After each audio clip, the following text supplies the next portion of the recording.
Whatever is obstructing me from reaching my goals, it is possible to bear the burden of the situation. Woe to the one who has never been trained to be patient, either today or in the future. He is destined to sip from the cup of affliction. Rabbi Levgin Keshban Hanefesh. Hello, everyone, and thank you so much once again for joining us. And welcome to our Messianic Mussar class on patience. We lift up our Mussar study in the merit of our Messiah Yeshua of Israel. This class is all about understanding how to refine our character traits, self-improvement, and how we can practice and integrate biblical ethics into our daily lives. We bless Hashem, who is the master and ruler of the universe, who gives us his word of truth. May this lesson become sweet for us, and may the Holy One, blessed be he, help us to understand the study of biblical ethics, and may this study take root in our souls and awaken our senses.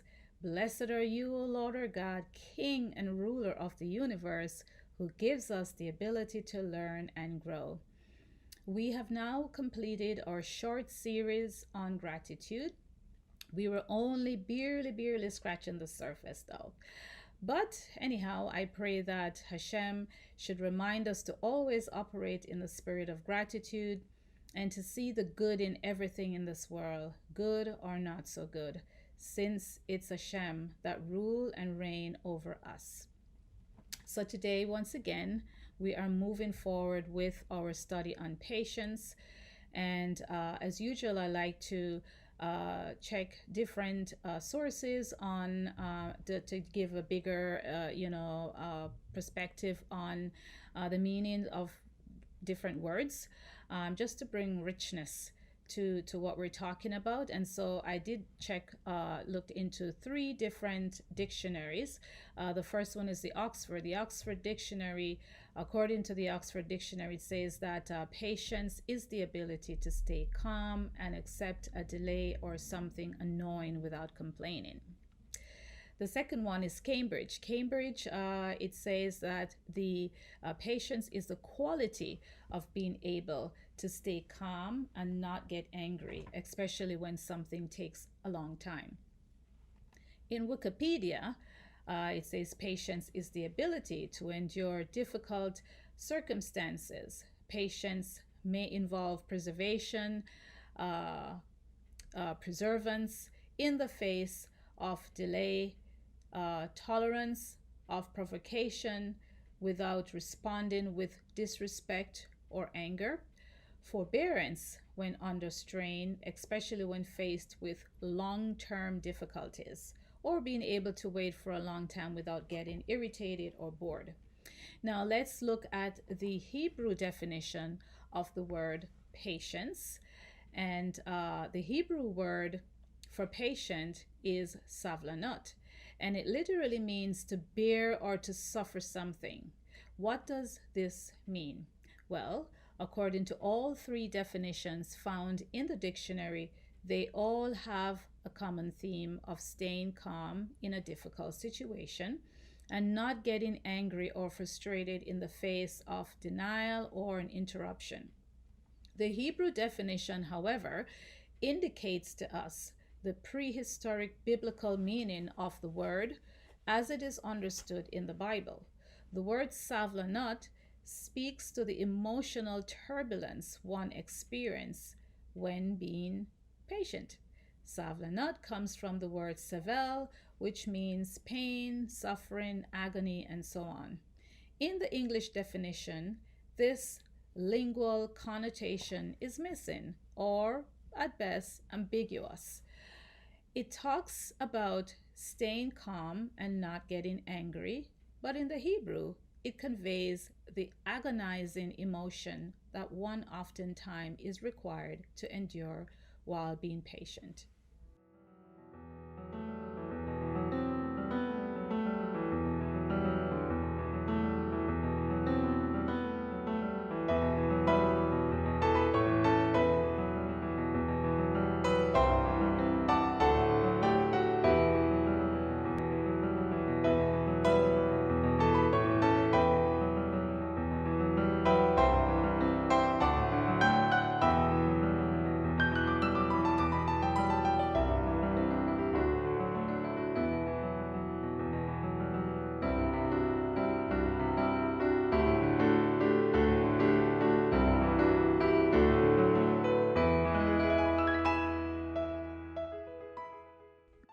So we see from these two definitions that one need to understand that being patient actually comes with a price.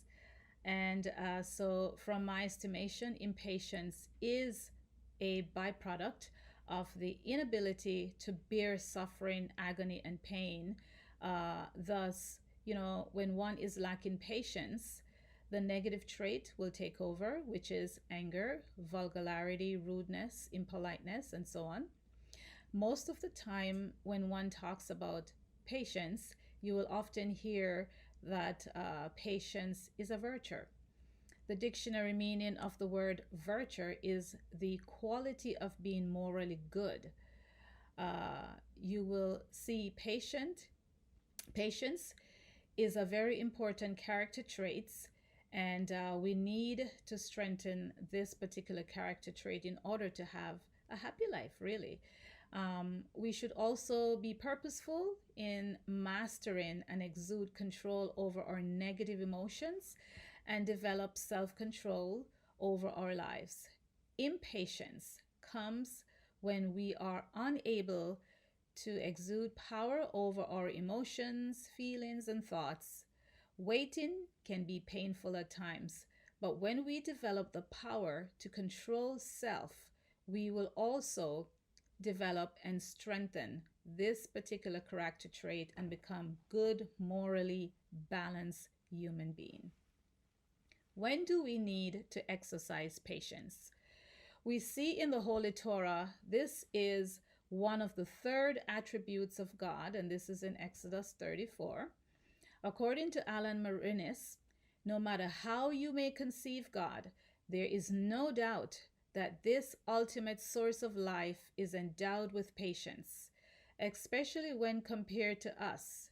He continued on by saying that God is patient and preserves our lives, even when our actions happen to hit way off the mark, to give us time to come back to deeper realizations, make amends, and return to a straighter path.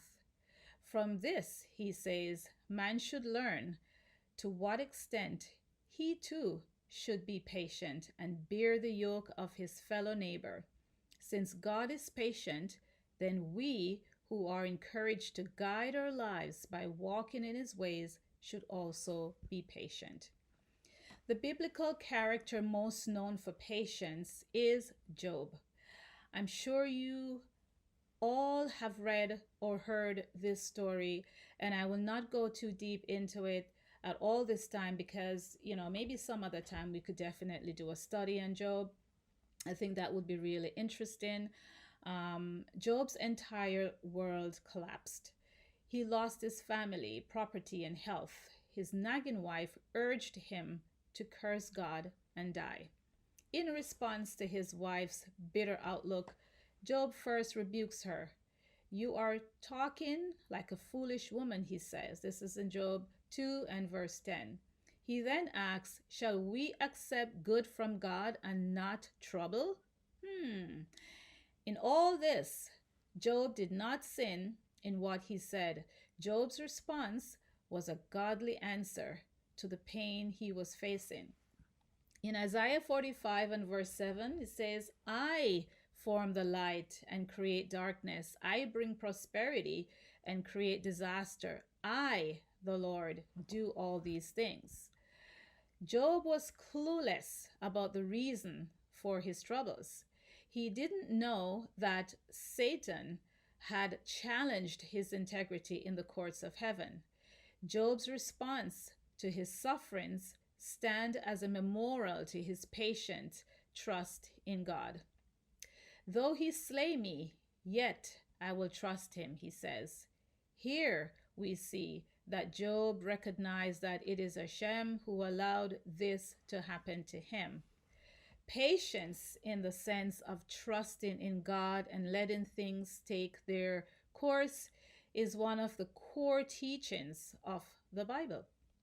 Patience or impatience is caused by a false feelings of control over our destiny. And as we learn to relinquish the control to God, our patience will grow together with our faith. Also, growth takes place, um, and without patience, we do not give ourselves time we need to grow and mature.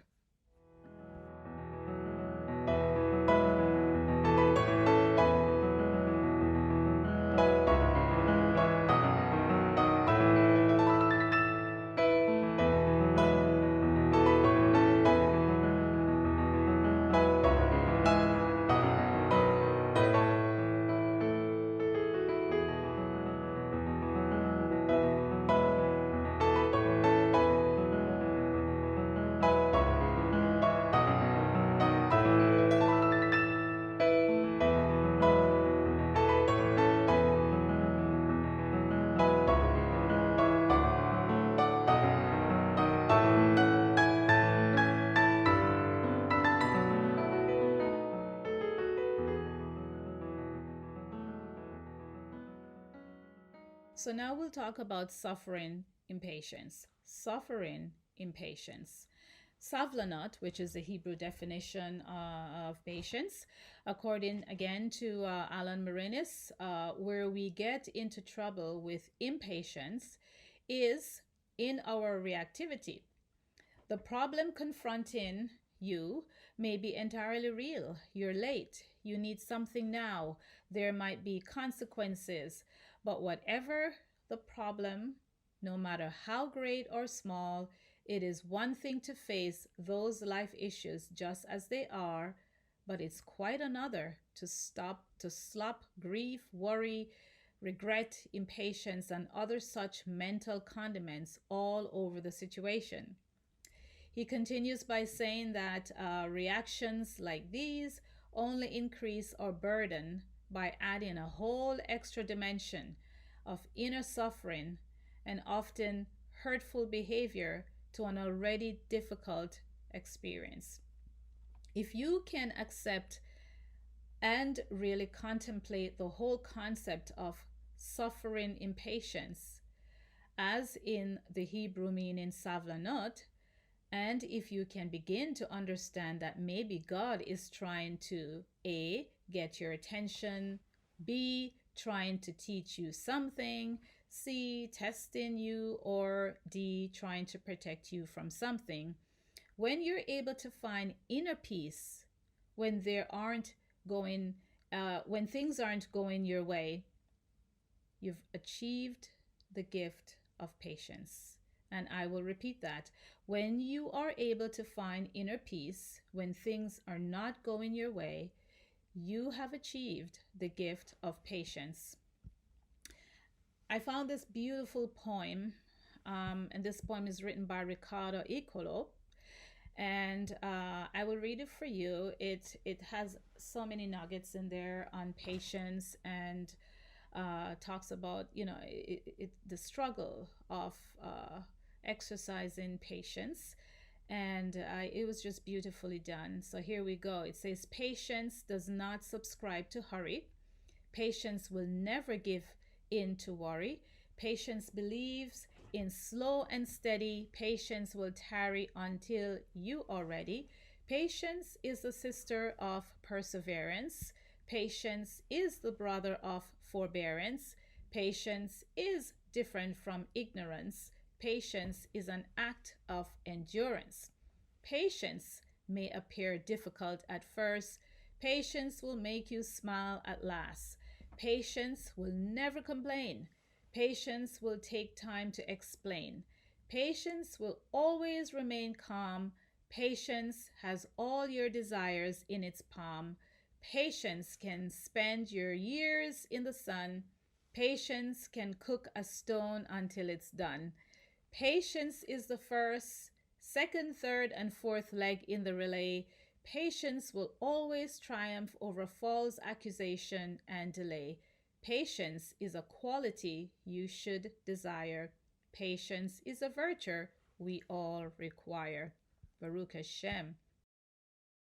This poem is actually showing us the struggles that one faces when having a tumultuous experience, or when we are required to wait on God for an answer to a prayer, or just dealing with our everyday occurrences on each other. In the book Everyday Holiness, Alan points out that it is common that when a couple is getting ready to go out for a pleasant evening, one of them is always ready before the other.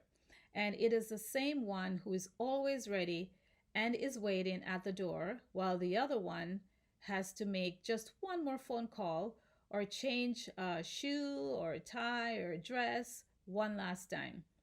Time passes, he says, and just one more thing to do, and then impatience grows. And by the time they are in the car heading out in the evening, they might not even be speaking to each other.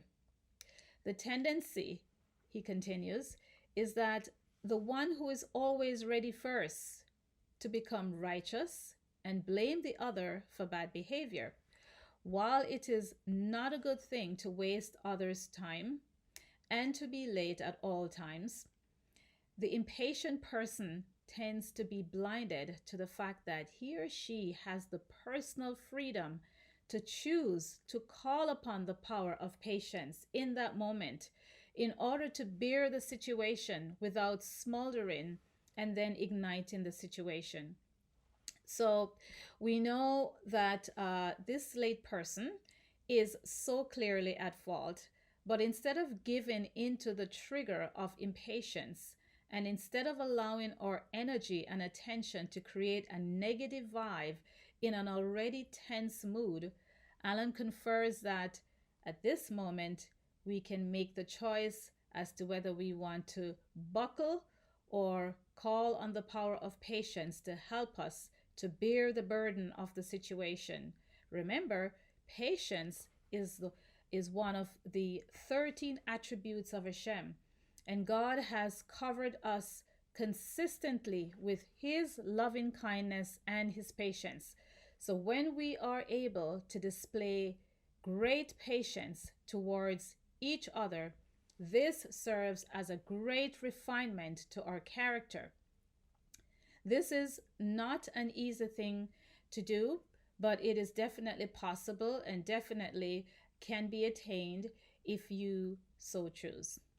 We are able to seek out for patience to help us and are able to recognize the triggers of impatience. Then, if we're able to do that, the result would be a positive one.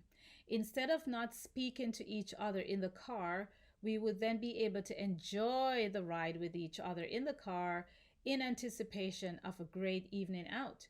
This is the result of patience. Showing patience does not mean, according to Alan, that we become passive. We still need to make a genuine effort to set the pace and path of our lives. But it's important not to react to different and every delay or deflection that we face. Remember, God could be protecting us from an accident. He could be teaching us something. This could be a test, or maybe he wants to get our attention. Asking ourselves these questions will help us to bear the burden of the situation and thus experience a positive and pleasant result.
Okay, so the question is, how much of anything, uh, is good, or how much is not so good.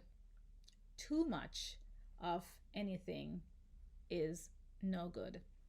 So, as we discuss in the gratitude session, that we should always strive to create a balanced approach to life. Every situation that we encounter, we need to weigh things out, and one need to understand when to act with urgency. For example, uh, when there is an emergency of any sort, we're still talking about patience here, and we're saying when is it too much patience? Like we, as in everything, things has to be balanced, and so when there is an emergency of any sort, we have to become a little bit more impatient with things. We have to act fast and swift. When there's a life threatening event, also, procrastination is not the same thing as patience. It's not good to ignore the things that need to be done just because it might be unpleasant to deal with, or you may feel your anxiety is getting the best of you. So, you just ignore attending to something that is important just to kind of push it aside so that you don't have to deal with it. Also, when certain opportunities may arise to elevate our lives, or, example like buying a home and rejecting the perfect home in the hopes that something else might come along. Many opportunities are time limited. If you procrastinate taking action on something, assuming that eventually something better might come along, you may well miss the mark and lose out on a good opportunity. The point is, we need to be able to recognize the difference between patience and procrastination. How important patience is in life stretches far beyond kind and politeness to others. It benefits our relationships with others and help these relationships stay healthy over an extended period of time. Being a patient person also teaches us self-control in order to keep our well-being strong and intact. Being patient causes being impatient, causes stress, and chronic stress has detrimental effect on physical well-being. Your physical and mental health will improve when you practice patience. And here are 8 benefits of patience to consider, and this is done by Maggie Wall. And the first one is that you can better focus on your long-term goals and dreams. So when you are patient, you are able to focus better, especially on your long-term goals and your dreams. You can make more rational and realistic decisions. Very, very important. You develop persistence and resilience during that period of time when you're being patient. You have a better time learning new skills. It allows you to be a better listener. 6, you make others feel comfortable. You're not rushing them, you're not being rushed, and you will be more attentive to listen during that time of patience. 7, you practice kindness and encourage others to do so as well. And the last one, you will learn how to have a peaceful life and not a stressful one. Super important. Even a happy life cannot be without a measure of darkness. And the word happy would lose its meaning if it were not balanced by sadness. It is better to take things as they come along with patience and equanimity. Carl Jung. Thank you so much for your time today. I truly appreciate this time together, learning and growing in the wisdom of Hashem. Hashem should bless us that we become vessels of holiness through the study of Torah and by using the model of Mussar study to help us to become holy vessels and permeating the light of the Master of the universe. In the next class, we will talk about order. Please do not forget to give this video a thumbs up if you enjoyed it. And if you gained something today, please like and subscribe so that you will be alerted on the next video on Mussar. Thank you so much once again for your time, and let us remember to be holy vessels in the light of Hashem, showing patience towards each other. Shalom Aleichem.